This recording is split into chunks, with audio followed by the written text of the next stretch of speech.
This is my hobby, the greatest hobby. Hobbyist here, and we are back at it again with our Talisman character exploration guide. And previously, we have covered the very maneuverable Dragon Rider and her ability when it comes to taming dragons. But now, let us go ahead and get into the next character inside of the Dragon expansion. The character that we're going to be covering inside of the Dragon expansion is a deft and nimble practitioner of the magical arts who uses her miraculous sleight of hand to entertain and delight those she encounters. This is a Conjurer, the character that I have the least experience with inside of the Dragon expansion. The Conjurer is definitely a character who has some interesting qualities, to say the least. So let's go ahead and take a look at her character card and see what it is that she has to offer. As you can see, Conjurer has a strength of 2, a craft of 4, which is average for most characters, and as we can see here, see that dragon head logo? That is the symbol of the Dragon expansion, so if you're not particularly interested in the characters, the alternate endings, or any of the other materials that encompass the Dragon expansion, you just want to be on the lookout for that logo, because that's going to be able to help you to differentiate between Dragon expansion and anything else that you might want to add or take away from your Talisman adventures. So, moving forward with the rest of the Conjurer's card, you can see that, oh my, only got one fate. That's definitely not something to look at. You can see that she's got an average life of 4. She is the other good character inside of this expansion, and she starts in the city. So as we can see from a strategic standpoint inside of the Dragon expansion alone, city space doesn't really offer much, because it's just the city space. You use it as you see fit. And of course, on the Cataclysm board, things are going to be a bit different. And then if you're thinking big picture, you'll know that you're going to be the closest to the city region from the city expansion. So that is definitely something to keep into consideration, regardless of what scale that you choose to play with when it comes to the Conjurer. So, looking at her character card, we can see that she's got 3 character abilities. The first 2 definitely help her out a lot, which says, you begin the game with 1 spell. Pretty normal. We can see that practically a huge majority of characters inside the realms of Talisman are going to start with either a spell or 2 spells. And because the Dragon expansion doesn't offer anything to the spell deck, whatever other expansions, or if you're just playing with the base game, is going to determine how useful these spells are. Because your spells are always going to classify into either they're going to be beneficial to you, they're going to modify the terrain, or they're going to sabotage other players. So, whatever that spell may be that you end up getting, definitely keep that close to your mind when it comes to how you're going to be able to use that effectively. Second character ability, though, is definitely something that helps make up for what appears to be just a lack of abilities. And that is, during the game, you always have at least 1 spell. Gain 1 spell each time you cast your last spell.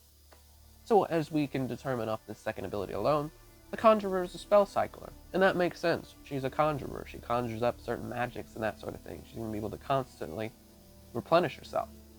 And as we've learned throughout the various characters that we've covered in the past, spellcasters are pretty good.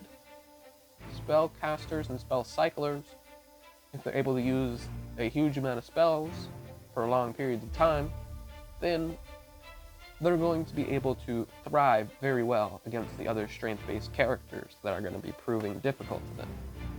But this third ability is where things start to get a little interesting, and definitely becomes more powerful with more expansions that you play with. And that is, you may conjure whenever you encounter a space with instructions to draw 1 or more adventure cards. If the space does not already have any adventure cards, you may move 1 face-up adventure card in the same region to your space. You may only do this once per turn. So, why would you want to conjure up various adventure cards? Well, to be quite honest, the reason that you would want to do this is because you might be able to get to objects that you otherwise normally couldn't get to. And because of the fact that the Dragon Lord decks aren't considered adventure cards, the Conjurer can't manipulate those.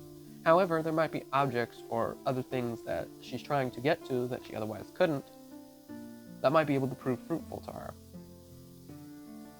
And with us knowing that the Conjurer is a spell cycler, maybe it might be able to pull certain spirits towards her, to be able to take them on and to be able to gain more craft. Because remember, if you remember in our base game tutorial, where we talked about the ratio of craft to spells, we already know that she can only carry one spell at a time.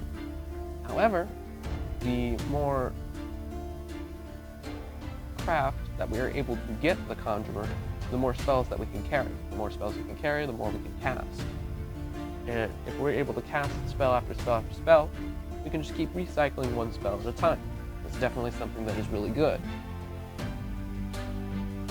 So, as we can see here, unlike most of the other characters, like the Dragon Rider or the Dragon Priestess, where we said that their extent when it comes to facing the Dragon Kings is pretty across the board, they can take on any particular Dragon King that they see fit, we can see that the fact that the Conjurer cycles through spells is going to fare fairly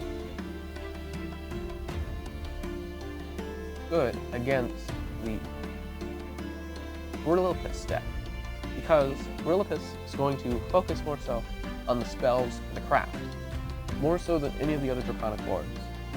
That is his specialty. And if various Dragon Rages are coming up and you don't have spells, well, you're going to be losing life. With a Conjurer, that's not going to be the case. Sometimes you're going to be forced to lose a pretty good spell. Other times, maybe it's a spell that you don't need. Maybe it's a spell that you got and you don't got any current use for it at that point in time. And it can be just cannon fodder for the Dragon King. So that is definitely something that you can use that for. And when it comes to the endgame perspective of the Dragon expansion, and when it comes to using the Conjurer, it works in two different ways. Inside of the Dragon Tower, your ability to conjure essentially just goes away, because the only thing that you're going to be able to draw all the way up to the top is cards from the respective Draconic Lords and whoever the king may be. If the king is switched from Gorillapis to either Varthrax or Cataris, then you're going to be in a lot more trouble in comparison to these other characters, because Conjurer doesn't really focus on strength, whereas the others are either more balanced or are strength specialists. So if Gorillapis is king when you make it to the top of the crown, that's going to play very well into your favor, because you're going to want to focus on building that craft more so than anything else when it comes to playing as the Conjurer. So that is definitely something to keep in mind, because the Dragon Lords are in control when it comes to the Dragon Tower, in comparison to the Dragon Realm, which is more so the Scales are in control. And the additional information being that you do need a talisman to make it to the Crown Command inside the Dragon Realm, whereas with the Dragon Tower you do not. So that is definitely something to keep of interest. Inside of the Dragon Realm, when it comes to determining your path, you obviously want to take the path that's coming towards the screen. Simply because it makes sense, you're a craft specialist, it's going to be easier for you to get through the crypt than it will be for you to get to the Dragonstone Mines. Especially if you have the right scales and scale combinations, then it'll definitely make things easier for you. But just remember that whichever path that you're taking, whether it's going through the Dragonstone Mines, whether it's coming through the crypt, you're going to be facing the opposite stat of what it took for you to get there. So, if you go through the Dragonstone Mines, you're going to face more craft stuff on the other side. If you're going through the crypt, you're going to face more strength-based stuff coming through the other side. So, however you see fit when it comes to being able to operate within this scope is definitely something that you want to keep in the forefront of what you're trying to accomplish when you're getting towards the end game. Overall, what do I think of the Conjurer? I think the Conjurer is okay. Constantly cycling spells offers some protection, and there's nothing truly wrong with cycling spells. But the fact that she only specializes against one Draconic Lord when there's two others who are a mixture of both strength and craft, especially with the fact that Varthrax focuses primarily on strength, is definitely something that you want to keep in mind. And honestly, aside from the fact that most of these other characters inside the Dragon expansion are going to be strength-based, that is also something else that you want to watch out for when you're playing as the Conjurer. So, in all honesty, I think the Conjurer's kind of meh. Nothing that stands out that's too impressive, unlike the previous two characters, but nothing that puts her so far below that she's like on the same level as the monk or something crazy. But other than that, this concludes the video for the Conjurer. I thank you guys so much for watching, and I'll see you guys in the next one.